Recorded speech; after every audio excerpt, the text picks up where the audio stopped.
ভাই আপনি আর কোন সূরা মুখস্থ আছে? ইনশাআল্লাহ আর অনেক সূরা মুখস্থ আছে। একটি শোনান। আউযু বিল্লাহি মিনাশ শাইতানির রাজীম। বিসমিল্লাহির রহমানির রহিম। ইয়াসিন ওয়াল কুরআনিল হাকীম। ইন্নাকা লামিনাল মুরসালিন আলা সিরাতিম মুস্তাকিম। তানসীলাল আজিজির রহিম।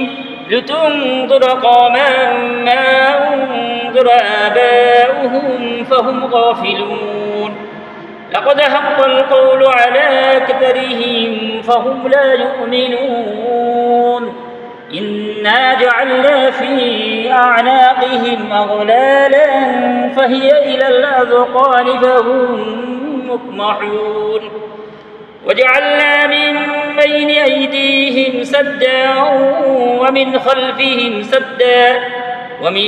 خلفهم سدا فأغشيناهم فهم لا يبصرون وسواء عليهم أنذرتهم أم لم تنذرهم لا يؤمنون إنما تنذر من اتبع الذكر وخشي الرحمن بالغيب فبشره بمغفرة وأجر كريم إنا نحن نحيي الموتى ونكتب ما قدموا وآثارهم وكل شيء أحصيناه في إمام مبين صدق الله العظيم মাশাআল্লাহ মাশাআল্লাহ সূরাতুল ইয়াসিন থেকে পড়ে শোনালেন ভাই এক মুবিন পর্যন্ত।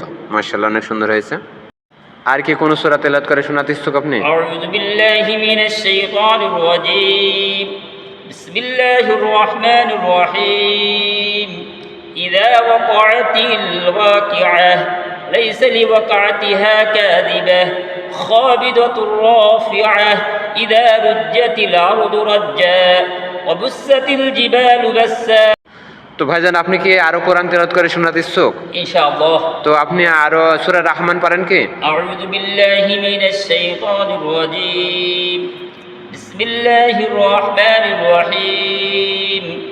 الرحمن علم القرآن خلق الإنسان علمه البيان الشمس والقمر بحسبان والنجم والشجر يسجدان والسماء رفعها ووضع الميزان ألا تطغوا في الميزان وأقيموا الوزن بالقسط ولا تخسروا الميزان والأرض وضعها للأنام فيها فاكهة والنخل ذات الأكمام والحب ذو العصف والريحان فبأي آلاء